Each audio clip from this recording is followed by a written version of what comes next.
ધવલ, સૌથી પહેલાં તો ગુડ આફ્ટરનૂન. જણાવો કે હવે ફરીથી ટ્રમ્પ કહેવાય ને કે હવે પહેલાં રોજ એક પછી એક કરારના સમાચાર આવતા, પરંતુ એક પછી એક રોજ કહેવાય ચેતવણી આવી રહી છે.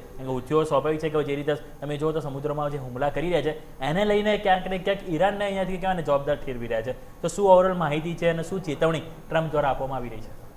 ગુડ આફ્ટરનૂન નોમિક. હવે આપણે જોવા જઈએ તો આપણને ખ્યાલ છે કે જે રીતે અત્યારે હુથી વિદ્રોહીએ રેડ સીનો એટલે કે રાતા સમુદ્રનો માર્ગ બંધ કરી દીધો છે ને આ માર્ગ બંધ પાછળ કારણ ઈરાન આવી રહ્યું છે એટલે ટ્રમ્પે ધમકી આપી છે. હવે અહીંયા આપણે ખાસ જોવા જઈએ તો સતત 13મી રાત્રે ગઈકાલે અમેરિકાએ ઈરાન ઉપર હુમલા કર્યા છે ને આગળ પણ હુમલા ચાલુ હતા એટલે તેના જ ભાગરૂપે હુથી વિદ્રોહીઓને મોટાભાગના લોકોને ખ્યાલ છે કે તેમનું જે બેકિંગ છે તે ઈરાન છે અને તેના જ કારણે તેઓ સાઉદી ઉપર વારંવાર હુમલા કરે છે કારણ કે ખાડી દેશોમાં એક વર્ચસ્વની લડાઈ પણ છે અને શિયા સુન્નીવાળી લડાઈ પણ છે. એટલે હુથી વિદ્રોહીઓ છે તે ઈરાન સમર્થિત છે. એટલે એક દાવો એવો પણ કરવામાં આવી રહ્યો છે કે હિઝબુલ્લા, હુથી અને હમાસ આ ત્રણેયને ઈરાનનું બેકગ્રાઉન્ડ છે, બેકિંગ છે. એટલે અહીંયા આગળ હવે આજે ગઈકાલે 2 દિવસ અગાઉ 3 ટેન્કરો પરત મોકલવામાં આવ્યા હતા. તેમાંથી 2 ચાઇનાના હતા અને 1 ભારત આવી રહ્યું હતું.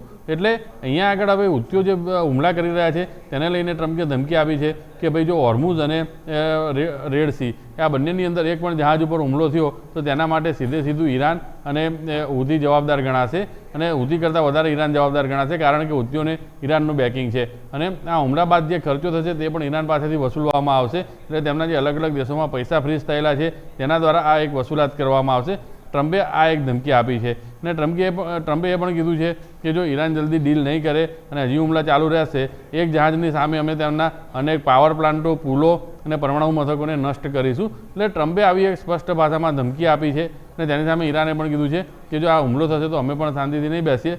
પરંતુ હાલમાં જોઈએ તો ઈરાન અને હુથી વાળા આજે ધમકીઓ આપવામાં આવી છે અને રેડ સી બંધ કરવામાં આવે છે તેને જ લઈને આપણે જોઈએ છીએ કે બ્રેન્ટ ક્રૂડના ભાવ છે તે $100 પાર પણ આજે પહોંચી ગયા હતા. ત્યારબાદ થોડીક એક તેમાં સુધારો જોવા મળ્યો છે. એટલે ટ્રમ્પની આ જે ધમકીઓ છે કારણ કે ગઈ વખતે તો ટ્રમ્પ તરફથી કોઈ પોઝિટિવ સાઇન પણ આવતા હતા કે જે ટાકો ટ્રેડ આપણે કહેતા હતા તે પણ બની શકતો હતો. પરંતુ હવે આ વીકેન્ડ આવી રહ્યું છે 2 દિવસનું અને મોટાભાગના ટાકો ટ્રેડ છે તે વીકેન્ડ દરમિયાન જ થયા છે. એટલે હવે જોવાનું રહેશે કે ટાકો ટ્રેડ આવે છે કે નહીં. પરંતુ હાલમાં તો ટ્રમ્પની ધમકીઓના કારણે વિશ્વના તમામ જે ઇક્વિટી માર્કેટ છે તેના ઉપર એક દબાણ જોવા મળી રહ્યું છે.